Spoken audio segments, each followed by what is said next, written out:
Salut à tous, c'est Mathieu Loubière. Je suis très heureux de vous retrouver pour un nouvel épisode du podcast de Jemka. Pour ce second volet consacré au yoga et à la kinésithérapie, je suis toujours avec Anne Girard.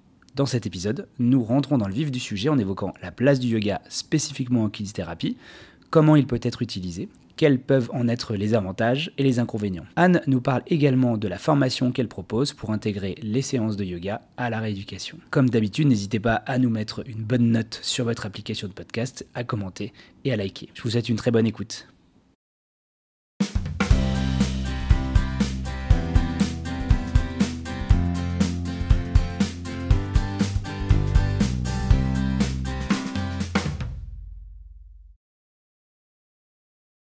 C'est un truc qui se fait couramment, qui est fait couramment par les profs de yoga, ça, l'anatomie, tout ça?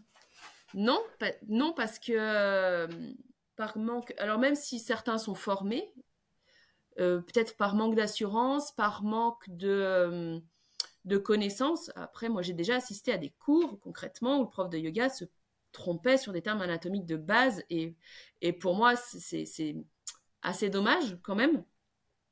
Donc, en tant que kiné, quand on enseigne un cours de yoga ou quand on parle à un patient, pour moi, c'est important de mettre les vrais termes anatomiques et de faire par ce biais-là aussi de l'éducation.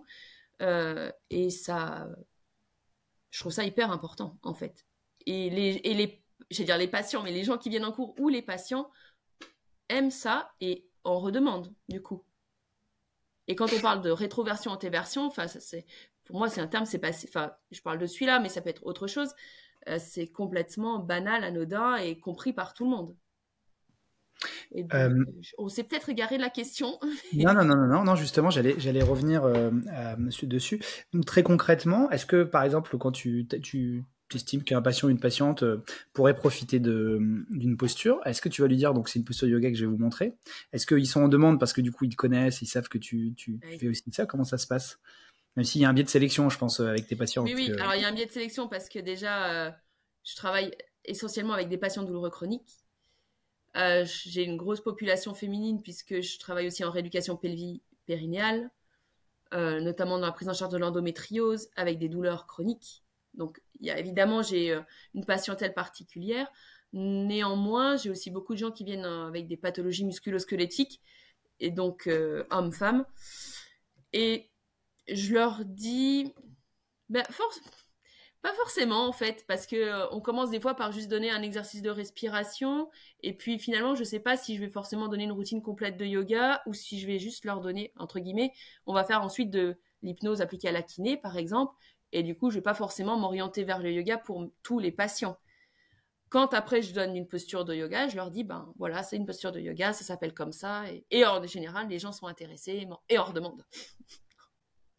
Et je repense à, j'ai retrouvé ma question de tout à l'heure, mais bon, ça fait un petit peu digresser, mais c'est pas grave. Tu as dit tout début là de ta définition du yoga que c'était également une philosophie de vie. Qu'est-ce que tu entends par là? On va dire que ça engage des règles de vie en société. Et l'étude de soi, il y a des règles dedans qu'on va étudier, comme ça engage par exemple l'étude des soi, l'étude des textes. Ça va engager une certaine empathie, une certaine compassion, écoute, une bienveillance. Ça va aussi engager un des premiers principes, par exemple, s'appelle Ahimsa, c'est la non-violence.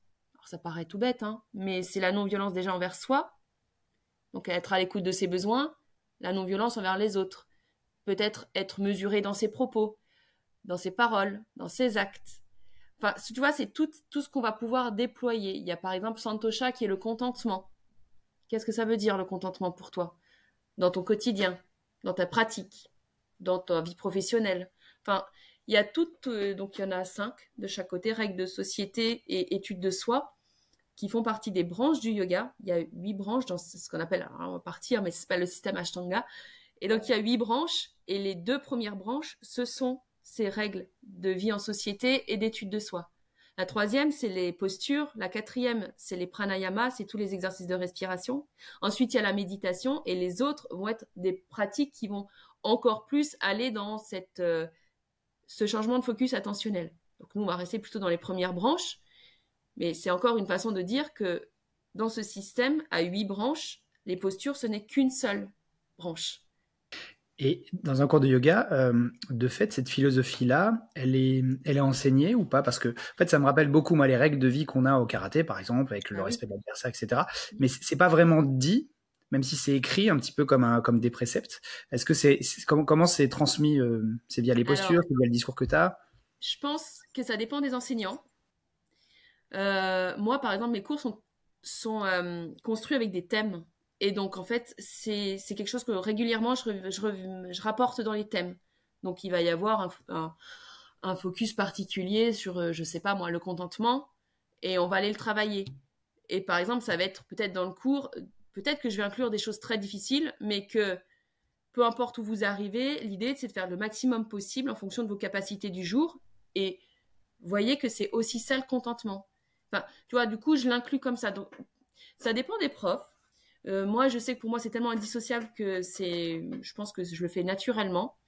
Mais c'est aussi bah voilà, sortir que de la pratique physique et avoir cette ouverture d'esprit et peut-être profiter de ces instants pour éveiller des questions, de la curiosité et puis voilà. Après, les cours ne font qu'1 heure, hein, donc on peut pas non plus s'étendre énormément. C'est pour ça que du coup, j'ai créé une newsletter pour pouvoir parler de ça 1 fois par mois et pour partager bah, tout ce qui peut être transversal entre ma pratique de kiné, entre le yoga et puis d'autres choses, entre l'art, entre la transversalité en fait.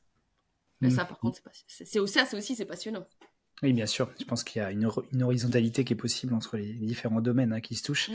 Alors, je reviens justement sur ce qu'on disait là par rapport à la yoga, le yoga et la kinésithérapie. Donc, on en a discuté ensemble pour proposer un cours. Oui. Avant d'en parler plus en détail, à ton avis, en quoi le yoga pourrait aider les kinés dans leur pratique quotidienne? Eh ben, sur 2 axes, en fait. Je pense que déjà, le yoga, ça va intéresser beaucoup de patients parce que déjà, il y a de plus en plus de pratiquants.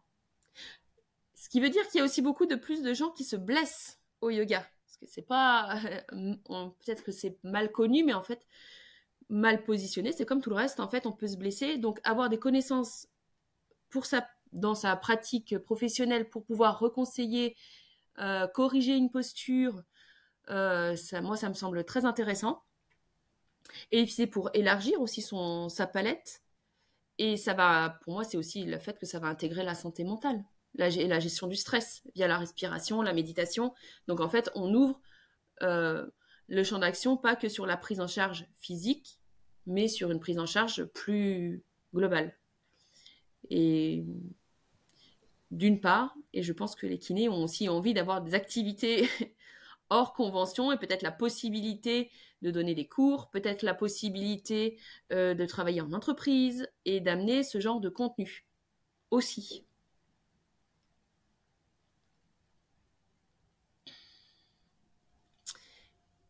Et donc Mathieu, je ne t'entends plus, mais... Tu m'entends? Ouais, je t'avais perdu. Ah ouais, ça y est, t'es revenu. Oui, donc tu me disais, on va reprendre où ça a coupé. Tu me disais que en plus, dans la seconde partie, tu voyais une possibilité de travail hors convention, c'est ça? Ouais, oui. Par exemple, comme je fais donner des cours à côté, je donne les cours, je fais des ateliers les week-ends, je organise la retraite de yoga, tout ça, c'est une activité, c'est complètement en dehors de la kiné.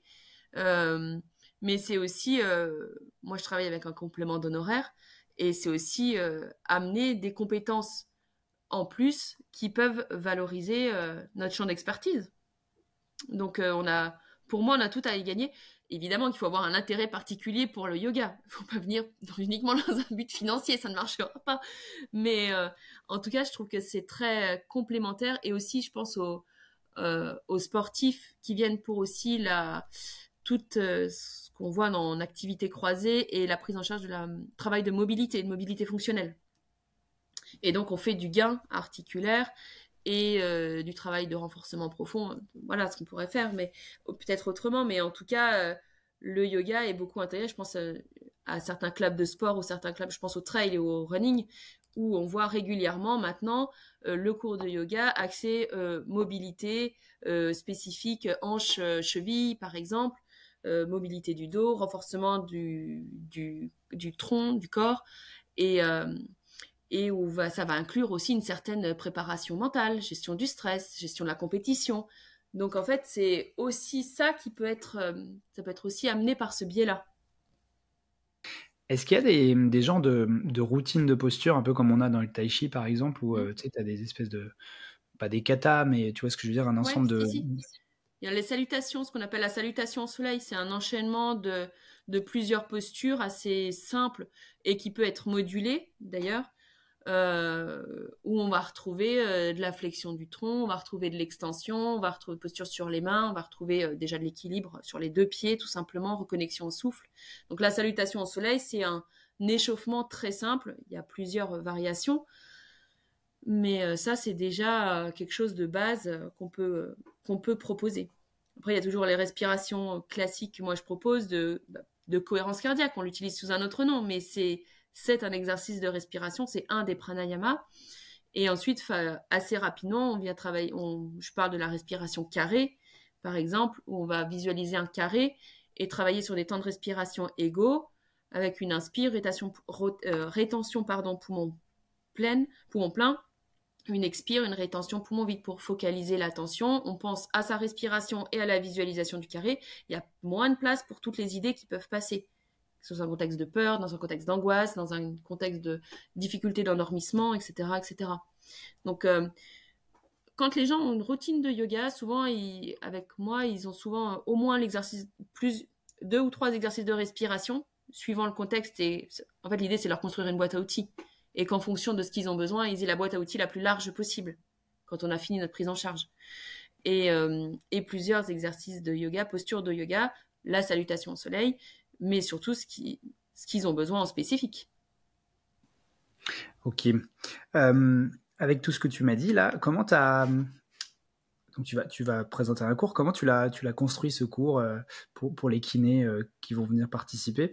Et puis après, tu me diras aussi pour quel profil, parce que finalement, ça peut être pour beaucoup de monde. Est-ce qu'il y a besoin d'avoir une expérience déjà dans le yoga? Non, tout le monde peut venir. Dépêchez-vous, il reste plus beaucoup de place. C'est vrai que ça s'est bien rempli. Et comment tu as construit le programme? Qu'est-ce que comment t'as organisé tout ça? Ça démarrera tous les jours par 1 heure de pratique minimum. Parce que pour moi, il faut que ça passe par l'expérience. Donc ça commencera par 1 heure de pratique. Il y aura des bases de l'histoire et de la philosophie du yoga, évidemment, puisqu'on en a parlé juste avant. Il y aura toutes les postures décomposées. Il y aura avec les indications, les contre-indications, les variations possibles, comment on adapte s'il y a des restrictions de mobilité, s'il y a des douleurs éventuelles, quels sont les muscles qui sont engagés dans les postures, pourquoi on le fait. Il y aura donc du coup tout ce travail autour des postures. Il y aura le travail autour de la respiration, donc les bases de la physiologie respiratoire. Ensuite des pranayamas, donc c'est tous les exercices de respiration. Il y aura un temps sur la méditation, la relaxation. Et donc du coup, il y aura aussi du temps de pratique en groupe. C'est-à-dire s'entraîner à guider des postures, s'entraîner à guider une salutation, s'entraîner à guider une séquence de cours que moi je vais proposer, ou qu'on va proposer ensemble par des petits groupes de 4, par exemple. Il y aura des cas cliniques, c'est-à-dire qu'un patient qui vient pour une lombalgie chronique ou une pathologie d'épaule, qu'est-ce qu'on propose? Quelqu'un qui est en rééducation suite à un cancer du sein, qu'est-ce qu'on propose? Suite de, je sais pas, une blessure au genou, qu'est-ce qu'on va proposer? Qu'est-ce qui est pertinent? Donc, on va aussi peut-être revoir des bilans. Peut-être elles seront adaptées en fonction de ça. Donc, il y aura ça dans le module 1 et dans le module 2. Et dans le module 2, on fera de l'approfondissement avec des postures un peu plus techniques. Donc, en fait, il n'y a pas besoin, pour revenir à ce que tu disais au départ, il n'y a pas besoin d'avoir un niveau de pratique quelconque. En fait, on peut venir même si on est débutant, même si on n'a jamais fait de yoga, même si on est curieux, tout simplement, et qu'on a envie de découvrir et d'en connaître un petit peu plus. C'est vraiment ouvert à tout le monde. Et voilà, j'espère que ce sera le plus complet possible. Donc voilà, il y aura beaucoup de pratiques quand même, avec des temps de ce que je disais sur les postures, indications, contre-indications. Ça me paraît déjà des bases évidentes. Et voilà. Ok, donc un beau programme. Et ça sur combien de temps alors? Alors, il y aura 4 jours en juin et il y aura 3 jours en octobre. avec D'accord. un petit travail entre les deux, évidemment, euh, pour faire, pour pratiquer, pour s'entraîner pour soi, pour s'entraîner à faire peut-être avec des patients ou avec l'entourage. Et voilà, c'est quelque chose qui de toute façon ne s'arrête jamais quand on commence à mettre un pied dans ces formations. Mais voilà, ça va commencer en juin et octobre, sur 2 modules. Si on veut, c'est pour les gens qui souhaiteraient pousser plus loin et devenir enseignant, parce qu'on est bien d'accord, cette formation-là, que ce soit clair pour tout le monde, ne donne pas la possibilité derrière de donner des cours de yoga.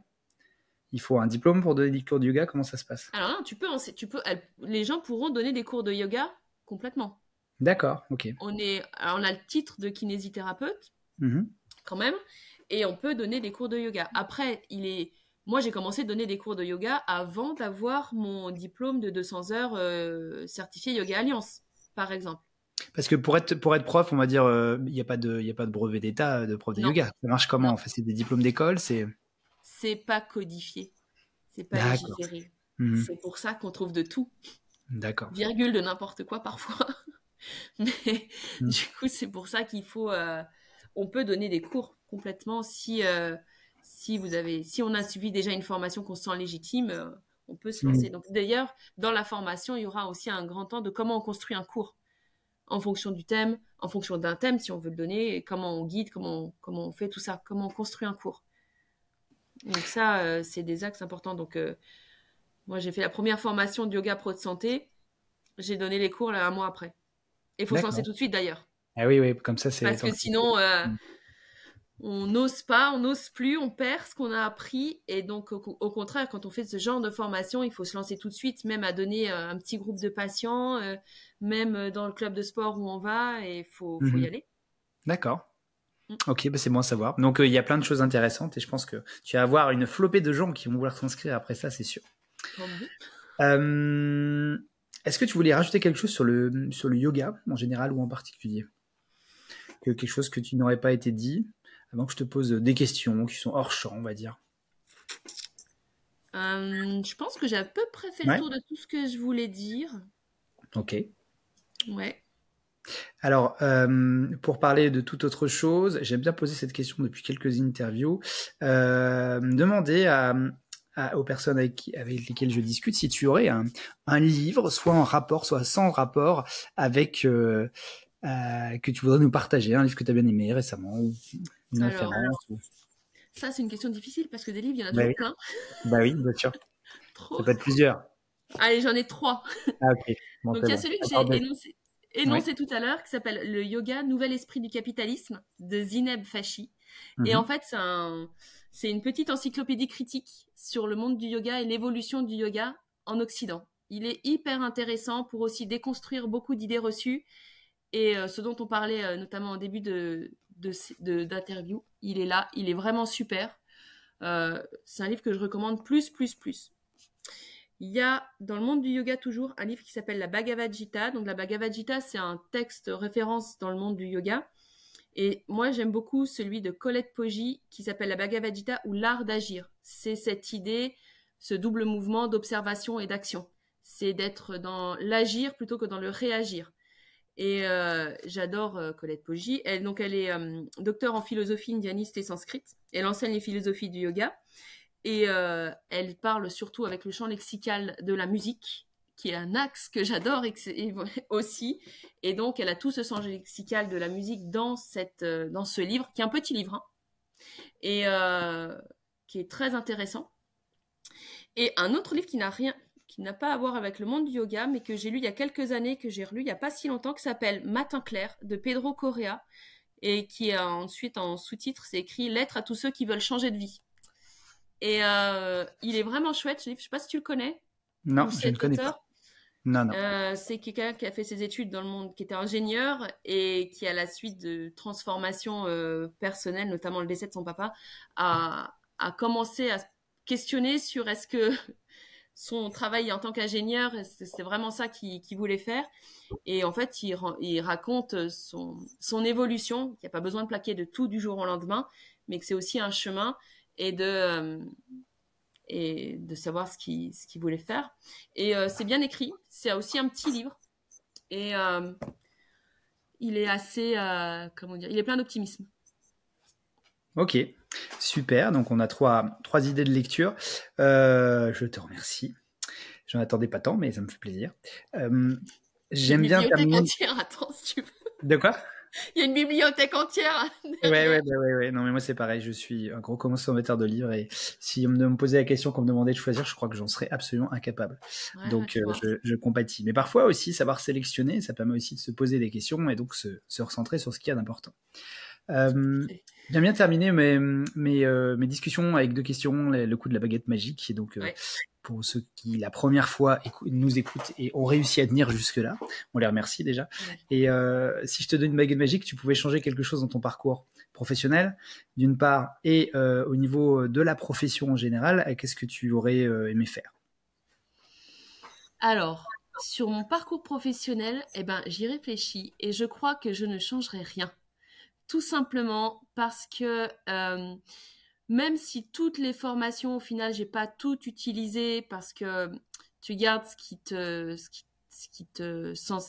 les formations pour lesquelles tu as une plus grande sensibilité, il y a toujours eu des choses intéressantes, il y a toujours eu des rencontres avec des formateurs passionnants et passionnés, des rencontres avec d'autres collègues, des échanges. Et en fait, j'ai vraiment cette idée que tout ce qu'on traverse comme expérience va pouvoir créer du lien ensuite. Donc en fait, je changerai rien sur mon parcours professionnel.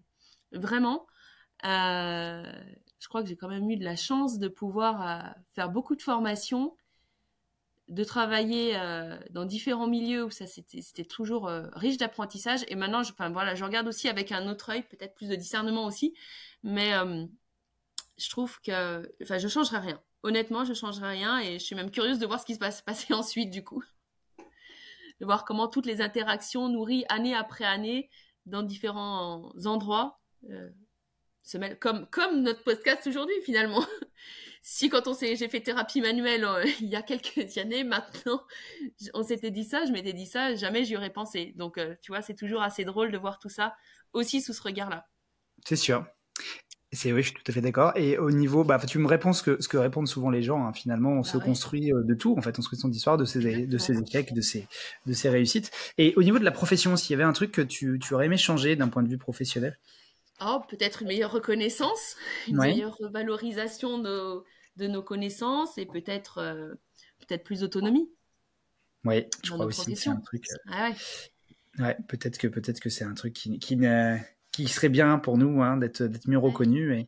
Mais bon, ce sera un autre thème. On va essayer de rester dans quelque chose d'optimiste. On a quand même, c'est vrai, une belle profession. Et on a la possibilité, d'ailleurs, en tant que professionnels libéraux, d'avoir plein d'autres activités, dont prof de yoga. Donc, écoute, je te remercie beaucoup pour ce temps que tu as passé et cette discussion que tu m'as accordée. J'en ai appris beaucoup plus sur le yoga. Qui sait, peut-être un jour, je deviendrai un fan de yoga. Il faudrait que je retente peut-être un petit coup un cours. C'était une telle souffrance les derniers cours que j'ai fait que je n'ose pas y retourner. Mais bon, si, écoute, je t'invite, ouais. bien sûr. Écoute, j'essaierai de le faire avant mes 50 ans pour pas me péter un ischio ou un tendon d'Achille. Mais non. Alors, et pour la petite anecdote, j'ai quand même un public aussi masculin, donc souvent un petit peu plus raide, ou des publics de coureurs, ou même de coureuses raides, et qui sont totalement capables de faire une séance de yoga et qui reviennent en plus. Ouais, mais parce que quand t'es raide, quand tu tires, ça déclenche tellement d'endorphines que tu deviens accro après. C'est vrai qu'on a cet avantage-là, peut-être. Merci beaucoup, Anne. Écoute, à très bientôt. Et puis, vous toutes et vous tous, je vous invite à écouter le prochain épisode qui va être un épisode super intéressant. Peut-être pas aussi intéressant que l'épisode que vous venez d'écouter, mais on va essayer de faire mieux de plus en plus. Merci à toi, Anne. À bientôt. Merci. Merci à vous et merci à toi, Mathieu, pour cette invitation.